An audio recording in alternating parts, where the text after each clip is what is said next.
किरणपुर के जंगल में टोनी चिड़िया अपने 2 बच्चों के साथ रहती थी। उसके पास कुछ जमीन थी जिसमें वह जामुन का पेड़ लगाकर रखती थी और उसी जामुन को बेचकर अपनी रोजी रोटी चलाती थी। उस जंगल का राजा एक चील था और उसका एक पुत्र भी था। उसी जंगल में एक दुष्ट कौवा भी रहता था। वह 1 नंबर का आलसी और कामचोर था। वह हर रोज टोनी का जामुन तोड़कर भाग जाता और उसे खाकर अपना पेट भरता। एक दिन की बात है, टोनी चिड़िया जामुन तोड़ने के लिए जाती है तो देखती है कि उसका बहुत से जामुन तो कोई तोड़ कर ले गया है। यह देखकर वह कहती है, अरे इस तरह रोज रोज मेरे पेड़ का जामुन कौन तोड़ कर ले जाता है। अगर इस तरह जामुन तोड़ते रहे तो मैं क्या करूँगी। मेरी रोजी रोटी तो बंद हो जाएगी और मेरे बच्चे क्या खाएंगे। लगता है इसकी शिकायत महाराज से करनी पड़ेगी। यह कहकर टोनी अपने घर की तरफ चल देती है।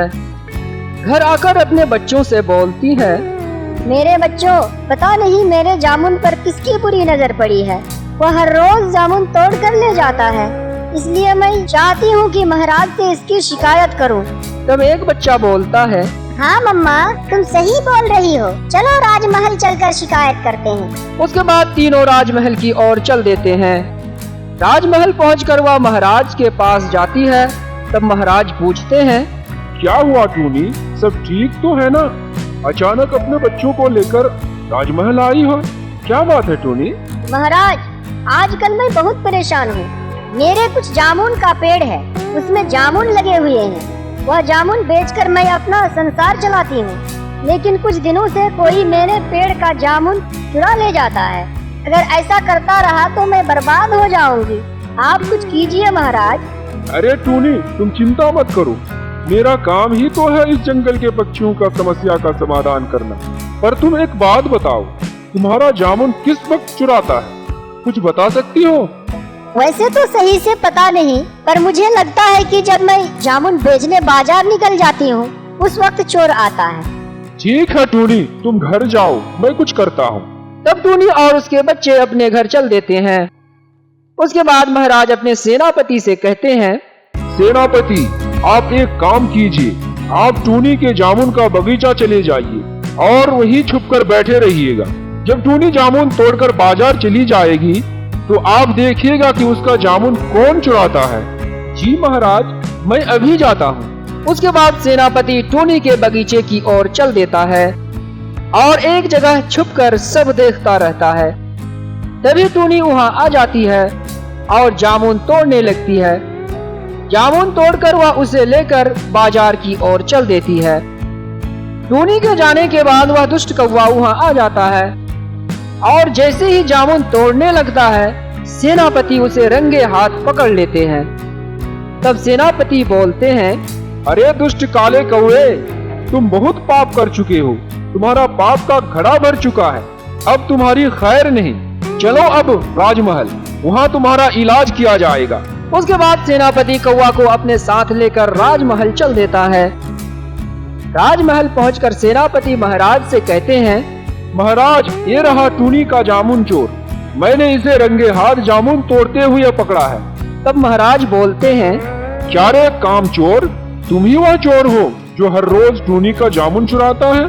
तब कौवा डर जाता है और झूठ बोलने की हिम्मत नहीं कर पाता है, और करता भी कैसे, सेनापति जो उसे रंगे हाथ पकड़ा है।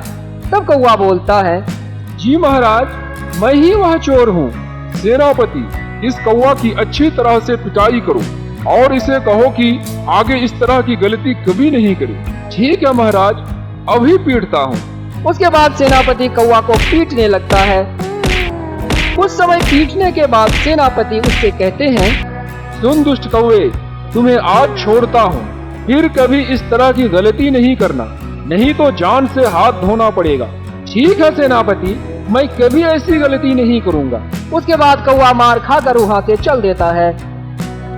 इस तरह से कुछ दिन बीत जाने के बाद टोनी हर बार की तरह इस बार भी जामुन लेकर बाजार बेचने जा रही होती है।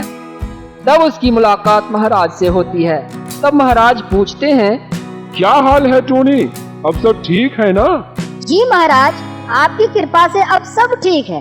ये जामुन तो बहुत अच्छे हैं, तुम एक काम करो, कल कुछ जामुन राजमहल भेज देना, मेरे बेटे को ये बहुत पसंद है। ठीक है महाराज, मैं कल जामुन राजमहल पहुंचा दूंगी। और इधर कौवा छुपकर सारी बातें सुन लेता है। उसके बाद टूनी बाजार चली जाती है। जब वह जामुन बेच रही होती है तो उसकी बहन मोनी वहाँ आ जाती है और बोलती है, अरे टूनी बहन, तुम क्या बेच रही हो? मैं जामुन बेच रही हूँ। तुम आजकल क्या करती हो? अरे टूनी बहन, मैं अभी कुछ नहीं कर रही हूँ, मैं तो काम की ही तलाश में निकली थी और तुम मिल गई। अच्छा, तुम काम करना चाहती हो? हाँ, करना तो चाहती हूँ, पर कोई काम मिल नहीं रहा है। तुम एक काम करो, कल तुम मेरे पास मेरे घर आओ। मेरे जामुन के बहुत से पेड़ हैं, उसमें जामुन भी खूब लगे हुए हैं। अगर तुम चाहो तो उसे खरीद कर बाजार में बेचो, तुम्हारा काम बन जाएगा और मेरा ही कुछ जामुन बिक जाएगा। हाँ, तुमने तो बहुत ही अच्छी बात कही, मैं कल जरूर आऊंगी। उसके बाद मोनी वहाँ से चल देती है। अगले दिन टूनी 2 टोकरी में जामुन तोड़ कर लाती है, एक खुद बाजार में बेचने के लिए और दूसरी टोकरी राजमहल ले जाने के लिए। फिर दोनों टोकरी को रखकर मोनी का इंतजार करने लगती है। कुछ समय उसका इंतजार करने के बाद जब वह नहीं आती है तो वह बोलती है, अरे अब तक तो मोनी को आ जाना चाहिए था, पर अब तक नहीं आई। मुझे आज दो काम करना है, पहले तो जामुन बेचकर आना है, फिर ये टोकरी राजमहल पहुंचाना है। तब वह अपने बच्चों से बोलती है, लगता है मोनी कुछ समय के बाद आएगी, तुम दोनों घर पर ही रहो और ये टोकरी देखते रहना। मैं बाजार से आकर इसे राजमहल ले जाऊंगी। ठीक है मम्मा, हम दोनों इसका ख्याल अच्छी तरह से रखेंगे। यह कहकर टोनी बाजार चली जाती है। उसके बाद वह दुष्ट कौवा वहाँ आ जाता है और बच्चों से कहता है, अरे बच्चों, तुम दोनों को एक खबर देने आया था, पर बोलने की हिम्मत नहीं कर पा रहा हूँ। किस तरह की खबर अंकल? अरे बच्चों, मैं तुम्हारे माँ को देख कर आ रहा हूँ। वह तो क्या हुआ मेरी माँ को? जल्दी बताओ कौवा अंकल। तब कौवा झूठ बोलता है, अरे बेटा, तुम्हारी माँ बाजार जा रही थी, जाते जाते वह गिर गई और उसकी टांग टूट गई। मैंने उसकी मदद करना चाहा, पर वह बोली पहले तुम मेरे बच्चों को खबर कर दो, तब मैं यहाँ आया हूँ। क्या सुनकर दोनों बच्चे अपनी माँ को देखने चल देते हैं और वह टोकरी वही पड़ी रह जाती है जिसको टूनी राजमहल लेकर जाती। बच्चों के निकलते ही कौवा उस टोकरी को चुराकर भाग जाता है। घर जाकर वह कहता है, टूनी, तुमने मुझे सजा दिलवाई थी, अब अगर मैं तुम्हारा सर कलम न करवा दूं, तो मेरा नाम भी दुष्ट और मक्कार नहीं। तुम सजा पाने के लिए तैयार हो जाओ। मुझसे उलझकर तुमने ठीक नहीं किया। मुझसे उलझने का अंजाम बहुत ही भयानक होगी टूनी, बहुत ही भयानक। अब मैं एक काम करता हूँ, मैं इसमें जहर मिलाकर राजमहल पहुँचा देता हूँ और वहाँ जाकर बोल दूंगा कि टूनी ने भिजवाई है, और जैसे ही राजपुत्र जामुन खाएगा वह मर जाएगा, तब टूनी को बुलाकर उसका सर कलम कर दिया जाएगा। यह कहकर कौवा वहाँ से चल देता है और कुछ समय के बाद वह जहर लेकर आ जाता है और वह जहर उसमें मिला देता है और फिर उसे लेकर राजमहल की ओर चल देता है। राजमहल पहुंचकर वह झूठ पर झूठ बोलने लगता है। महाराज, ये लीजिए जामुन, टूनी ने भिजवाई है। टूनी ने? वह तुम्हारे हाथ क्यों भिजवाई है? पता नहीं महाराज, मैं कहीं जा रहा था तो देखा कि टूनी टोकरी में कुछ लेकर बैठी है। तब मैं उसके पास गया तो वह बोली कि कौवा भाई, मैं राजमहल जा रही थी तो अचानक मुझे चक्कर आ गया। तुम एक काम करो, ये टोकरी राजमहल पहुंचा दो, मैं धीरे धीरे घर चली जाऊंगी। उसके बाद मैं ये टोकरी लेकर यहाँ आ गया। वह तो तुम्हारा दुश्मन है, फिर वह तुम्हें टोकरी क्यों देगी?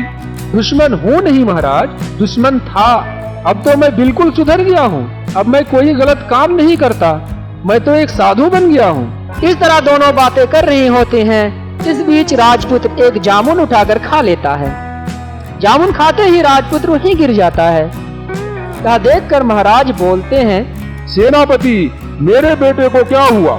इस कौवे को यही घेर कर रखो और दूसरे सेनापति को डॉक्टर बुलाने भेजो, फिर बाद में इसकी पूछताछ होगी। उसके बाद दूसरा सेनापति डॉक्टर को बुलाने चल देता है।